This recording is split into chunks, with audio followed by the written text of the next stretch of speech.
ദൈവത്തിരുനാമത്തിന് മഹത്വമുണ്ടാവട്ടെ. Bible reading പ്രോഗ്രാമിൽ സംബന്ധിക്കുന്ന ഏവർക്കും കർത്തൃനാമത്തിൽ സ്നേഹവന്ദനം. 2 ശമൂവേൽ 9-ാം അധ്യായം നമ്മളിന്ന് വായിക്കുന്നു. 9-ാം അധ്യായത്തിൽ ദാവീദ് രാജാവായതിനു ശേഷം യോനാഥാൻ്റെ ആ കുടുംബത്തെ പരീക്ഷിക്കാനുള്ള ശ്രമം നടത്തുന്നതായിട്ടാണ്. ഇനി തൊട്ടു മുൻപേ താൻ രാജാവായി കഴിഞ്ഞപ്പോൾ യഹോവയുടെ പേടകം ഒരു തിരശ്ശീലയ്ക്ക് അകത്തിരിക്കുന്നു എന്നുള്ള ദുഃഖം ഒരു ദേവാലയം പണിയുവാൻ തക്കവണ്ണം ദാവീദിനെ അവിടെ പ്രേരിപ്പിക്കുകയാണ്. എന്നെ വഴി നടത്തിയ അനുഗ്രഹിച്ച ദൈവത്തിന് ആ സാമീപ്യം മാന്യമായൊരു സ്ഥലത്ത് ഇരിക്കണമെന്നുള്ള ആഗ്രഹമാണ് ദേവാലയം പണിയുവാൻ അദ്ദേഹത്തിന് ആഗ്രഹമുണ്ടാക്കിയത്.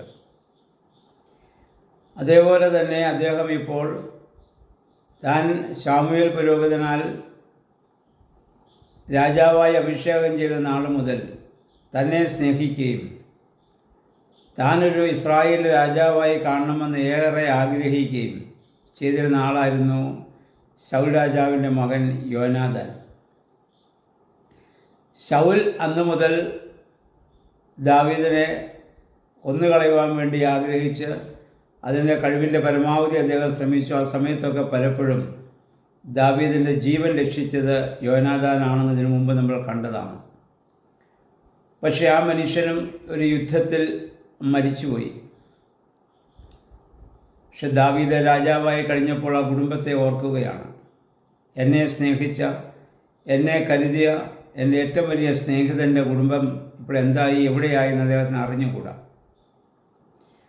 അങ്ങനെ അന്വേഷിച്ചപ്പോൾ, ശൗൽ രാജാവിൻ്റെ കുടുംബത്തെപ്പറ്റി അന്വേഷിച്ചപ്പോൾ യോനാഥാനൊരു മകനുണ്ടെന്നും അവൻ 2 കാലും തളർന്നവനാണെന്നും ദാവീദിന് അറിവ് കിട്ടി.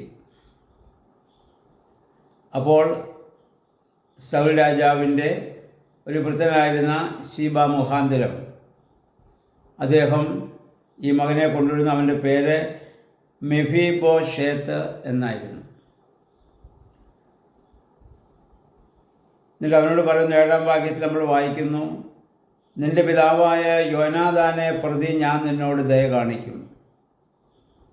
നിൻ്റെ പിതാമകനായ ശൗലിൻ്റെ ഭൂമിയെല്ലാം ഞാൻ നിനക്ക് തിരിച്ചു നൽകുമെന്ന് പറഞ്ഞ് അവനത് അവിടെ തിരിച്ചു കൊടുക്കുകയാണ്. നിൻ്റെ പിതാവായ യോനാഥാൻ നിമിത്തം ഞാൻ നിന്നെ ഓർക്കും. പ്രിയമുള്ളവരെ, ഇസ്രായേൽ ജനത്തിൻ്റെ മരുഭൂമി യാത്രയിൽ പലപ്പോഴും യഹോവയ്ക്കെതിരായി ഇസ്രായേൽ ജനം പിറുപിറുക്കുകയും മത്സരിക്കുകയും അന്യദൈവങ്ങളെ ആരാധിക്കുകയും കൽപ്പനകളെ ലംഘിക്കുകയൊക്കെ ചെയ്തപ്പോൾ ദൈവം അവരെ പൂർണ്ണമായി നശിപ്പിച്ചില്ല. അപ്പോഴൊക്കെ നമ്മൾ വായിച്ചതാണ്, ഞാൻ അബ്രഹാമിനെയും ഇസ്ഹാക്കിനെയും യാക്കോബിനെയും ഓർക്കുന്നു, അവർക്ക് കൊടുത്തതായ വാഗ്ദത്തം ഞാൻ ഓർക്കുന്നു, അതുകൊണ്ട് വാഗ്ദത്ത ദേശത്തിൽ ഞാൻ ആ ജനത്തെ എത്തിക്കും. ഇതായിരുന്നു യഹോവയുടെ തീരുമാനം. അവരുടെ നന്മപ്രവർത്തികളല്ല, അവരുടെ പിതാക്കന്മാരുടെ നന്മപ്രവർത്തികളെ ഓർത്താണ്. ഇന്ന് ഞാനും നിങ്ങളും ഈ ഭൂമിയിൽ നിലനിൽക്കുന്നതും നമ്മുടെ പിതാക്കന്മാർ ചെയ്ത പ്രാർത്ഥനകളുടെയും നന്മകളുടെയും ഒക്കെ ഫലം ദൈവം ഓർക്കുന്നതുകൊണ്ട് മാത്രമാണെന്ന് നമ്മൾ വിചാരിക്കേണ്ടതാണ്. അപ്പം നമ്മുടെ തലമുറകൾക്ക് വേണ്ടിയും അപ്രകാരം ദൈവസ്ഥലത്തിൽ സമർപ്പിക്കുവാൻ ഞാനും നിങ്ങളും ബാധ്യസ്ഥരാണ്. യോനാഥാനെ പ്രതി ഞാൻ നിന്നോട് ദയ കാണിക്കും. അതേ പൂർവ്വപിതാക്കന്മാരെ പ്രതി ദൈവം നമ്മളോട് ദയ കാണിക്കുന്നു. ഈ ബോധ്യം എപ്പോഴും നമുക്ക് ഉണ്ടായിരിക്കേണ്ടതാണ്. അപ്പോൾ നമ്മളും ദൈവസ്ഥലത്തിൽ അങ്ങനെ സമർപ്പിതരാകുമ്പോഴാണ് നമ്മുടെ തലമുറകളും വഴിതെറ്റിപ്പോയാലും ദൈവം അവരെ സ്നേഹിക്കണമെങ്കിൽ, അവരെ തിരിച്ചു കൊണ്ടുവരണമെങ്കിൽ, അവരെ കരുതണമെങ്കിൽ തീർച്ചയായും നമ്മളെ ദൈവം ഓർക്കണം. നമ്മളെ ദൈവം ഓർക്കണമെങ്കിൽ ദൈവഹിതപ്രകാരം നമുക്ക് ജീവിക്കാൻ നമ്മൾ ബാധ്യസ്ഥരാണ്. ദൈവവുമായുള്ള ദിവ്യമായ ബന്ധം നമുക്കുണ്ടെങ്കിൽ മാത്രമേ അത് സാധിക്കുകയുള്ളൂ എന്ന് നമുക്കറിയാം. അതിനുശേഷം നമുക്കറിയാം, ശൗലിൻ്റെ ഭൃത്യൻ ശീബ എന്ന് പറയുന്ന ആ മനുഷ്യനോട് പറയുന്നു, ഞാൻ ശൗലിൻ്റെ അവകാശപ്പെട്ട സ്ഥലങ്ങളെല്ലാം ഈ യോനാഥാൻ്റെ മകന് ഞാൻ നൽകുകയാണ്. നിങ്ങളവിടെ കൃഷി ചെയ്ത് ഇവന് ഭക്ഷിക്കാനുള്ളത് കൊട്ടാരത്തിൽ കൊണ്ടുവരണം. അവൻ എന്നോടൊപ്പം മേശയിൽ അവൻ ഇനി എന്നാളും ഇവിടെ ഭക്ഷണം കഴിക്കും. ഇവിടെ രാജാവിന് ഭക്ഷിക്കാൻ കൊടുക്കാൻ ഇല്ലാഞ്ഞിട്ടല്ല, അവൻ്റെ പിതാമഹന്മാരുടെ ആ സ്ഥലത്ത് കൃഷി ചെയ്ത് അവിടെ നിന്ന് കൊണ്ടുവരുന്ന അവന് ഭക്ഷിക്കാൻ കൊണ്ടുവരാൻ ആവശ്യപ്പെട്ടത്. എന്തിനാണെന്ന് ചോദിച്ചാൽ രാജാവ് കൊടുക്കുന്ന ഔദാര്യത്തിലല്ല അവൻ ജീവിക്കുന്നത്. അവൻ്റെ പിതാമഹന്മാരുടെ ആ അവകാശം അവന് ലഭിക്കണമെന്നുള്ളത് കൊണ്ടാണ്. അതിനാണ് അവരോട് പറഞ്ഞത്, നീ അവിടെ കൃഷി ചെയ്ത് അവന് ഭക്ഷിക്കാനുള്ളത് നിങ്ങൾ ഇവിടെ കൊണ്ടുവരണം. പക്ഷെ അവൻ ഭക്ഷണം കഴിക്കുന്ന എന്നോടൊപ്പം, ഞാൻ ഭക്ഷണം കഴിക്കുന്ന എൻ്റെ മേശയിൽ എൻ്റെ പുത്രന്മാരോടൊപ്പം അവനുമായിരിക്കും. അപ്പം നമ്മുടെയും അവകാശം ദൈവം പൂർണ്ണമായി കാത്ത് സംരക്ഷിക്കുന്നു എന്ന് നമുക്കിവിടെ അറിയാം. ഏറ്റവും വലിയ ഉദാഹരണമാണ് പുനരുദ്ധാന ശേഷം കർത്താവ് 3-ാം പ്രാവശ്യം ശിഷ്യന്മാർക്ക് പ്രത്യക്ഷപ്പെടുന്നത്. യോഹന്നാൻ്റെ സുവിശേഷം 21-ാം അധ്യായത്തിൽ നമ്മൾ വായിക്കുന്നുണ്ടല്ലോ.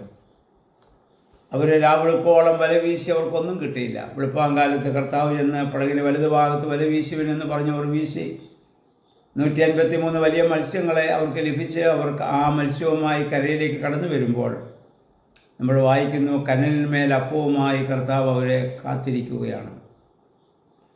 അധ്വാനിച്ചുള്ള ശിഷ്യന്മാർക്ക് വേണ്ടി കനലിന്മേൽ അപ്പവും മീനുമായി കാത്തിരിക്കുന്ന കർത്താവ് ശിഷ്യന്മാരോട് ആവശ്യപ്പെടുന്നു, ഇപ്പോൾ പിടിച്ച മീനെ ചിലത് കൊണ്ടുവരുവിൻ.